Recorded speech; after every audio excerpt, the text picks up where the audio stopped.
జూబ్లీహిల్స్ నియోజకవర్గం ఏమైనా ఆయన జాగీరా? రౌడీల ధమ్కీలకు ఇక్కడ భయపడేవాళ్లు ఎవరూ లేరని ఫైర్ అయ్యారు బీఆర్ఎస్ నేత ఆర్ఎస్ ప్రవీణ్ కుమార్. జోరు వానలో సైతం బీఆర్ఎస్ ప్రచారం దూసుకుపోతోంది. వర్షాన్ని కూడా లెక్క చేయకుండా బోరబండ డివిజన్లో ఆర్ఎస్ ప్రవీణ్ కుమార్, మాజీ ఎమ్మెల్యే రవీంద్ర నాయక్ ప్రచారం నిర్వహించారు. ఇంటింటికి తిరుగుతూ కాంగ్రెస్ వైఫల్యాలను ఎండగడుతూ ఓటు అభ్యర్థించారు.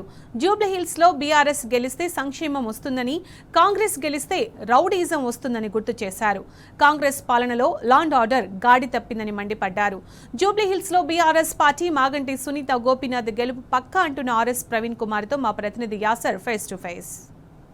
జూబ్లీహిల్స్ నియోజకవర్గంలో బీఆర్ఎస్ ప్రచారం జోరుగా కొనసాగుతుంది. ప్రతి ఇంటింటికి తిరుగుతూ బీఆర్ఎస్ శ్రేణులు పెద్ద ఎత్తున ప్రచారం నిర్వహిస్తున్నారు. భారీ వర్షంలో సైతం లెక్క చేయకుండా బీఆర్ఎస్ శ్రేణులు అయితే ప్రచారం నిర్వహిస్తున్నారు. ప్రస్తుతం బోరబండ డివిజన్లో ఆర్ఎస్ ప్రవీణ్ కుమార్, మాజీ ఎమ్మెల్యే రవీంద్ర నాయక్ ప్రచారం నిర్వహిస్తున్నారు. ప్రస్తుతం మనతో ఆర్ఎస్ ప్రవీణ్ కుమార్ సార్ ఉన్నారు. సార్, భారీ వర్షంలో ప్రచారం నిర్వహిస్తున్నారు. ప్రజల స్పందన ఎలా వస్తుంది? అద్భుతంగా ఉందండి. ఇలా వర్షం వచ్చినా కూడా ఇంతమంది బీఆర్ఎస్ కార్యకర్తలు, ప్రజలందరూ కూడా వాళ్ళ ఇళ్ల నుంచి బయటకు వచ్చి బీఆర్ఎస్ను ఆశీర్వదిస్తున్నారంటేనే భారీ మెజారిటీతోని మాగంటి సునీత గారు గెలవబోతున్నారు.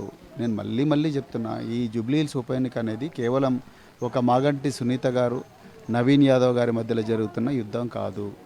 ఇది రౌడీలు, అదేవిధంగా గూండాలు ఒకవైపు, కాంగ్రెస్ బీజేపీ పార్టీలు సపోర్ట్ చేస్తున్న గూండాలు ఒకవైపు ఉన్నారు. ఇంకొక వైపు మొత్తం కూడా కేసీఆర్ ఆశీర్వాదంతో, అదేవిధంగా కేటీఆర్ గారి మార్గదర్శనంలో మరి మాగంటి గోపీనాథ్ గారి ఆత్మకు శాంతి చేకూర్చాలని, అదేవిధంగా వారు ఏవైతే మంచి కార్యక్రమాలు చేసిండో ఆ కార్యక్రమాలు కొనసాగింపుగా ఈరోజు మహిళలందరూ కూడా మరోవైపు ఉన్నారు. ఇవాళ పెద్ద ఎత్తున కూడా మహిళలు, పురుషులు, యువకులు అందరు కూడా ఇవాళ కారు గుర్తుకు ఓటేస్తామని అంటున్నారు. అంటే తప్పకుండా ఈ యుద్ధంలో మహిళా లోకం గెలవబోతున్నది. లేకపోతే మీరు చూస్తున్నారు కదా, మా ఈయన నవీన్ యాదవ్ ఎమ్మెల్యే కాకముందే బిడ్డ మా గల్లీలకు వచ్చిందంటే మళ్ళీ బయటికి పోలేరని భయపెట్టిస్తున్నారు. అసలు ఇక్కడ నడుస్తుంది? ఇక ప్రజాస్వామ్యం ఉన్నదా, లేకపోతే గుండా రాజకీయం నడుస్తున్నదా, గుండా రాజ్యం నడుస్తున్నదా? కత్తులు కటార్లు పట్టుకో ప్రజలను భయభ్రాంతులు చేస్తున్నారు. అలాంటి గుండాలకు ఇవాళ మీరు గన్మెన్లు ఇస్తున్నారు. బాబా ఫసీద్దీన్కు నువ్వు గన్మెన్ ఇచ్చినా అని ఏంది? ఏమైనా టార్గెట్ ఆయన? లేకపోతే ఆయన ఏం చేసిండని? ఇవాళ మీరు ఆయన గన్మెన్లు ఇచ్చి ఆయన మొత్తం తిప్పుతుంటే ఆయన రోజు ఫోన్ చేసి మీ ఇళ్ళల్లో గంజాయి పెడతాం, లేకపోతే మీ షాపులల్లో ఇవే పాములు పెడతాం, అవి పెడతాం, ఇవి పెడతాం, లేకపోతే ఫుడ్ సెక్యూరిటీ వాళ్ళని, ఫుడ్ ఇన్స్పెక్షన్ టీంను పంపిస్తాం అంటున్నారు. లేకపోతే మీరు మాయంపడరు, లేకపోతే మీ మీద కేసులు పెడతాం అంటున్నారు. ఏంది అసలు ఏం నడుస్తున్నది? సో అందుకొరకే ప్రజలందరూ కూడా సైలెంట్గా బీఆర్ఎస్ పార్టీకి మన కారు గుర్తుకు ఓటేయాలని చెప్పేసి నిర్ణయం చేసుకున్నారు. కాంగ్రెస్ పార్టీ మోసపూరిత 6 గ్యారెంటీలపై ప్రజలు మీతో ఏమంటారు సార్? ప్రజలు వాళ్ళు గన్మెన్లు లేకుండా తిరిగితే కాంగ్రెస్ వాళ్ళను ఉరికిచ్చి తంతారు జనాలు. ఊర్లలో పిక్ పాకెటర్స్ని ఎట్లయితే బస్సులలో తంతారో ప్రజలు, ఆ విధంగా ప్రజలు కాంగ్రెస్ వాళ్ళను తన్నడానికి సిద్ధంగా ఉన్నారు. చాలా క్లియర్గా అర్థమవుతుంది. అంత కోపం మీద ఉన్నారు. రేవంత్ రెడ్డి చాలా క్లియర్గా ఆయన హోంమంత్రి పోలీసు వాళ్ళందరినీ కూడా మఫ్టీలో దింపిండు. ఎక్కడ చూడు మఫ్టీ పోలీసులు వచ్చి భయపెట్టిస్తూ ఉన్నారు. ఇంకా ఎలక్షన్ కమిషన్కి ఎన్నిసార్లు చెప్పినా వాళ్ళు చెవులు మూసుకున్నారు, కళ్ళు మూసుకున్నారు, నోరు మూసుకున్నారు, 3 మూసుకున్నారు. ఇంకా ఏమీ న్యాయం జరుగుతుంది? వన్ సైడ్ చేయడానికి ప్రయత్నం చేస్తున్నారు. ఆయన కూడా జనాలందరూ మొండిగా ఉన్నారు. మేము ఈ గుండగాలను ఓడించి తీరుతాం, ఈ రౌడీలను ఓడించి తీరుతాం, ఈ పైల్మాన్ల రాజ్యం మాకొద్దు, మాకు ప్రజాస్వామ్యబద్ధమైన పాలన కావాలి. మాగంటి గోపీనాథ్ ఏ విధంగా అయితే పాలించిండో ఆ విధంగానే మాకు జూబ్లీహిల్స్లో కావాలని చెప్పి కోరుకుంటున్నాం. గత బీఆర్ఎస్ పాలనలో క్రైమ్ రేట్ చాలా తక్కువ ఉంటే ఇప్పుడు వచ్చిన 2 ఏళ్లలో క్రైమ్ రేట్ మళ్ళీ మొదటికి వచ్చింది. దీన్ని ఎట్లా చూస్తారు? భయంకరంగా మొత్తం నాశనం అయిపోయింది తెలంగాణ. క్రైమ్ రేట్ ఒక్కటే కాదు, అన్ని రేట్లు పడిపోయినాయి.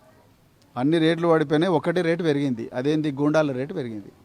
గూండాల హఫ్తా రేటు పెరిగింది. వాళ్ళ మామూలు రేటు పెరిగింది. కాంగ్రెస్ అభ్యర్థి నవీన్ యాదవ్ స్వయంగా బీఆర్ఎస్ నేతలను బెదిరించారు.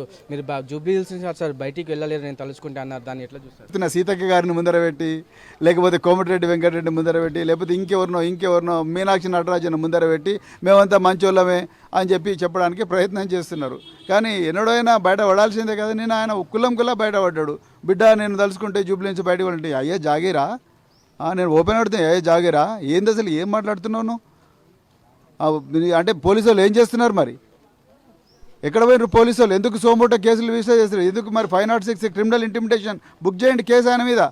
మేము తలుచుకుంటే జైల్లోకి వెళ్ళి ఈ జూబ్లీహిల్స్కి వెళ్ళి బయటికి పోలేమంటే మరి ఆయన చూసుకుంటూ కూర్చున్నారు, ఎంజాయ్ చేస్తున్నారు. వాళ్ళే మఫ్టీలలో మొత్తం కూడా ఈ నవీన్ యాదవ్కు ఇంకా వీళ్ళకి సపోర్ట్ చేస్తూ ఉన్నారు. మరి బీజేపీలు ఎక్కడ పోయినరు? బీజేపీలు నవీన్ యాదవ్ ఇద్దరు కలిసి ప్రచారం చేస్తూ ఉన్నారు. కుల్లా అర్థమవుతున్నది. అందుకొరకే మళ్ళొకసారి మేము మీ తెలంగాణ ప్రజలకు ప్రత్యేకించి జూబ్లీహిల్స్ నియోజకవర్గ ప్రజలు చెప్తున్నాం, మీరు ఇప్పుడే వీళ్ళు ఓటు వేయకముందే అసెంబ్లీకి పోకముందే ఇంత రౌడీజం చేస్తూ ఉన్నారు. అసెంబ్లీకి పోతే రోజు వాళ్ళ ఇంటి ముంగట లైన్ కట్టాల్సి ఉంటుంది. వీళ్ళ పైల్వాన్లు వచ్చి మన బస్సులలో తిరుగుతాయి. ఇంతకుముందు ఒక మహిళ మేము తిరుగుతూ ఉంటున్నది, సార్ దయచేసి సీసీటీవీ కెమెరాలు పెట్టండి, ఇక్కడ గుండాయిజం ఎక్కువైంది, కేసీఆర్ గారు పోయినప్పటి నుంచి గుండాయిజం ఎక్కువైంది అని చెప్తా ఉన్నారు. అంటే మీరు అర్థం చేసుకోండి ప్రజలు ఎంత అభద్రతాభావం, మరి ముఖ్యంగా మహిళలు ఎంత అభద్రతాభావంతో ఉన్నారు.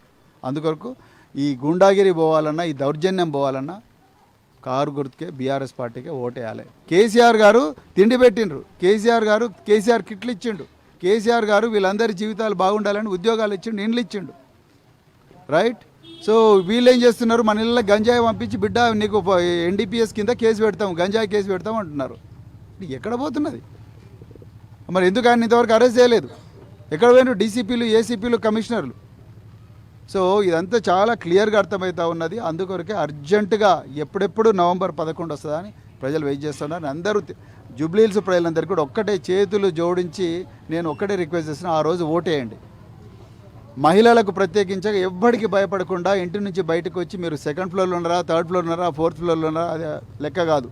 ఆ రోజు బయటకు వచ్చి లైన్లో నిలబడి ఓటేయండి. లేకపోతే గూండాలు 4th ఫ్లోర్కి వస్తారు, పెంట్ హౌస్లకు వచ్చి దుర్మార్గాలు చేస్తారు. ఇది వాస్తవం జరగబోతున్నది. అది అందుకొరకే దయచేసి బయటికి రాండి, ఓటేయండి. ఇక్కడ ఈ కాలనీలో ఉండే ప్రజలందరూ కూడా ఒకటే చెప్తా ఉన్నారు, ఆనాడు గోపీనాథ్ గారు ఉన్నప్పుడు, కేసీఆర్ గారు ఉన్నప్పుడు జరిగిన మరి అభివృద్ధి తప్ప ఈ 2 సంవత్సరాల్లో ఏ ఒక్క అభివృద్ధి కార్యక్రమం ఇక్కడ జరగలేదు. కనీసం స్ట్రీట్ లైట్లు, బల్బులు వేసే దౌర్భాగ్యంగా కాలనీలు మారిపోయినాయి, ఆ బల్బులు వేసే దిక్కు కూడా లేదని చెప్పి మాట్లాడుతూ ఉన్నారు. దాంతోపాటు ఇక్కడ గూండాయిజం, ఆ కార్పొరేటరు కాంగ్రెస్లో పోయిన కార్పొరేటర్లు అట్నే ఉన్నారు. దాంతోపాటు ఇప్పుడు ఎవరైతే పోటీ చేస్తున్న అభ్యర్థి ఉన్నాడో ఇక ఆయనకు బాస్ లెక్క ఉన్నాడు. ఒకటి బీఆర్ఎస్ పార్టీ ఎంబడి వస్తే పాత కేసులు తోడతాం, కేసులు పెడతాం, జైలు వేస్తాం, లేకపోతే ఎన్నికలైన తర్వాత మీ ఇల్లు కూలగొడతాం అనేది ఇక్కడ ప్రజల్ని బాగా భయపెట్టడానికి ప్రయత్నం చేస్తున్నారు. కానీ ప్రజలందరూ కూడా ఆలోచన చేస్తున్నారు, ఇప్పుడే ఎన్నిక కాకముందే మమ్మల్ని భయపెట్టిస్తూ ఉన్నారంటే తర్వాత వీళ్ళు ఎన్నికైతే ఈ ప్రభుత్వంలో ఏం జరుగుతుంది అనేది వాళ్ళు కూడా ఆలోచన చేస్తున్నారు. ఈ సాయిబాబా నగర్లో 3 బూత్లలో మంచి మెజారిటీ, మరి సైలెంట్ ఓటింగ్ బాగా బ్రహ్మాండంగా జరుగుతుంది. వాళ్ళందరూ ఒకటే అంటున్నారు, సార్ మేము వస్తలేము, తిరుగుతలేము, మీకు అవపడతలేము అని అనుకోవద్దు, మేము కేసీఆర్ గారి అభిమానులుగా ఆయన చేసిన అభివృద్ధి కార్యక్రమాల మీద మేము ఓటింగ్ చేస్తామని చెప్పి అందరు కూడా మాట్లాడుకుంటా ఉన్నారు. అటు భారీ వర్షంలోనూ బీఆర్ఎస్ ప్రచారానికి ప్రజలు బ్రహ్మరథం పడుతున్నారు. బీఆర్ఎస్కి మద్దతు తెలుపుతున్న కారు గుర్తు కోటేసి సునీత మాగంటిని భారీ మెజార్టీతో గెలిపిస్తామని అంటున్న పరిస్థితి మనకు కనపడుతోంది. వీడియో జర్నలిస్ట్ చందుతో యాసర్, టీ న్యూస్, హైదరాబాద్.